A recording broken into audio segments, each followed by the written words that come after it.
Hello everyone, back to my channel Abidas lifestyle চ্যানেলে সকলকে welcome করছি। আসসালামু আলাইকুম। কেমন আছেন বন্ধুরা?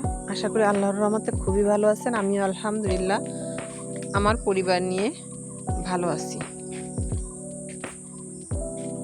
প্রতিদিনের মতো চলে এসেছি আজ নতুন আর একটি ভিডিও নিয়ে। আজকের ভিডিওতে থাকছে সজনে পাতার দারুণ মজাদার একটি ভর্তার রেসিপি। সজনে পাতা ভর্তা তৈরি করে নেওয়ার জন্য গাছ থেকে টাটকা সবুজ সজনের পাতা নিয়ে এসেছি। এখন ডাঁটাগুলো আলাদা করে নেব।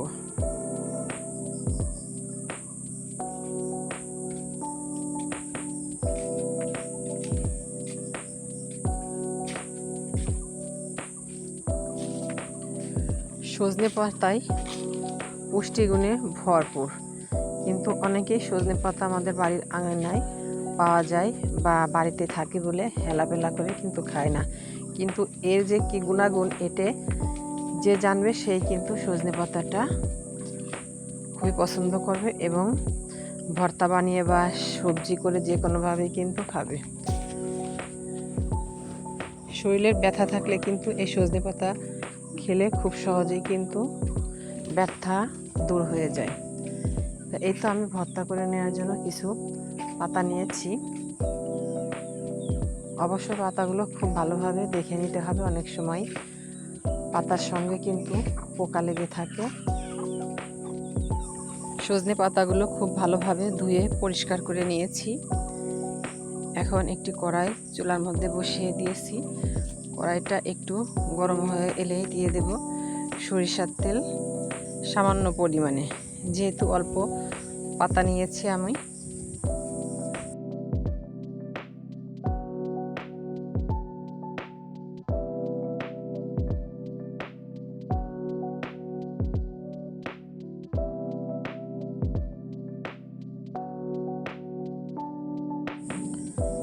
দিয়ে দিচ্ছি কয়েকটা শুকনো মরিচ। মরিচটাকে তেলের ভিতরে দিয়ে নেড়ে চেড়ে খুব সুন্দরভাবে লাল করে নিতে হবে।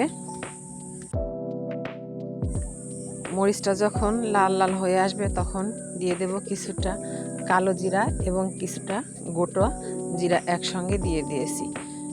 তো জিরা এবং কালো জিরাটা যখন ফুটে খুব সুন্দর একটা সুঘ্রাণ বের হবে তখনই দিয়ে দিতে হবে রসুন।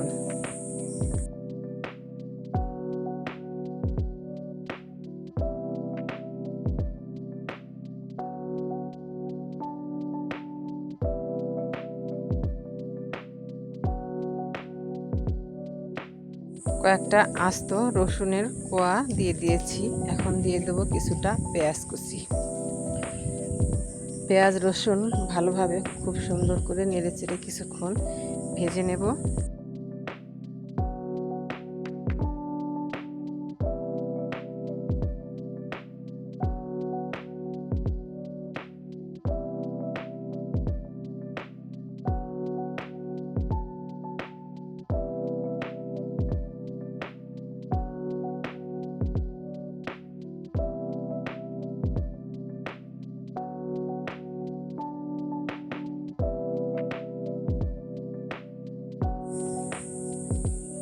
পাতাটা আমি খুব সুন্দরভাবে ধুয়ে পানি ঝরিয়ে নিয়েছি।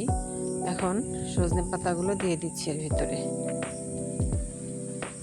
সজনে পাতাগুলো দিয়ে সামান্য পরিমাণে একটু লবণ দিয়ে দেব।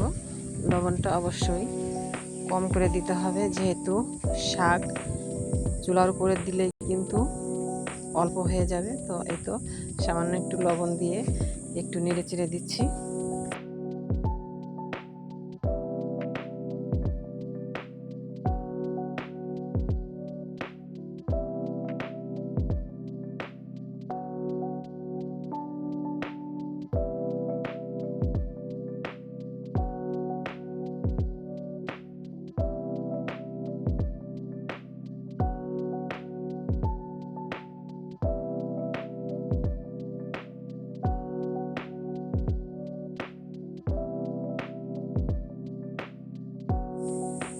কিছুক্ষণ নেড়েচেড়ে দেওয়ার পরে ঢাকনা বন্ধ করে ঢেকে দিয়েছি। তো ঢাকনাটা লাগিয়ে কিছুক্ষণ সিদ্ধ করে নিতে হবে। এখন ঢাকনাটি খুলে নিয়ে একটু নেড়ে চেড়ে দিচ্ছি। একটু ভেজা ভেজা আছে, তো আরও কিছুক্ষণ নেড়ে চেড়ে নিলেই কিন্তু শাকের গায়ের পানিটা শুকিয়ে যাবে। কোনো রকম কিন্তু এর মধ্যে পানি দিইনি, শাক থেকে যে একটু পানি এসেছে সেটুকু দিয়েই কিন্তু শাক ভালোভাবে সিদ্ধ হয়ে গিয়েছে।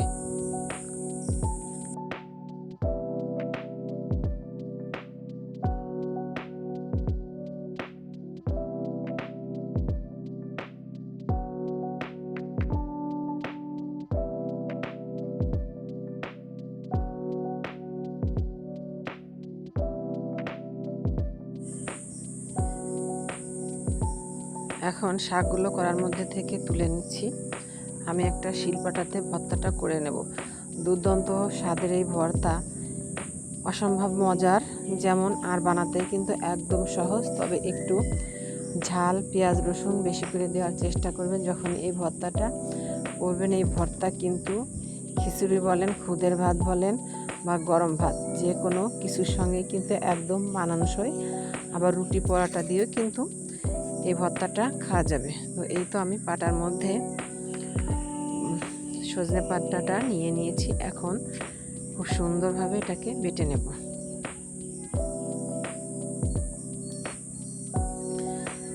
প্রিয় বন্ধুরা, যারা ভিডিওটা ধৈর্য সহকারে শেষ পর্যন্ত এসেছেন, একটি লাইক দিতে ভুলে গিয়েছেন, অবশ্যই একটি লাইক দিয়ে যাবেন।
দেখতেই পারছেন বন্ধুরা কতটা লোভনীয় স্বাদের এই ভর্তাটা করে নিয়েছি।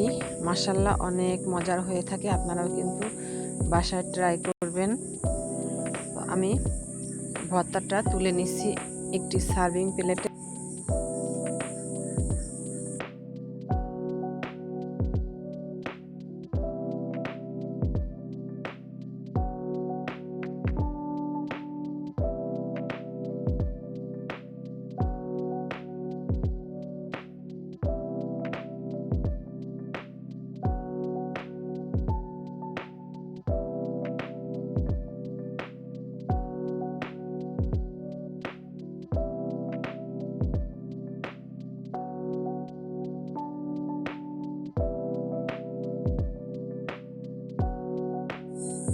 পাটার মধ্যে ভাত নিয়ে আমি কিন্তু কয়েক লোকমা ভাত খেয়ে নেব, তার সঙ্গে নেব বোম্বাই মরিচ।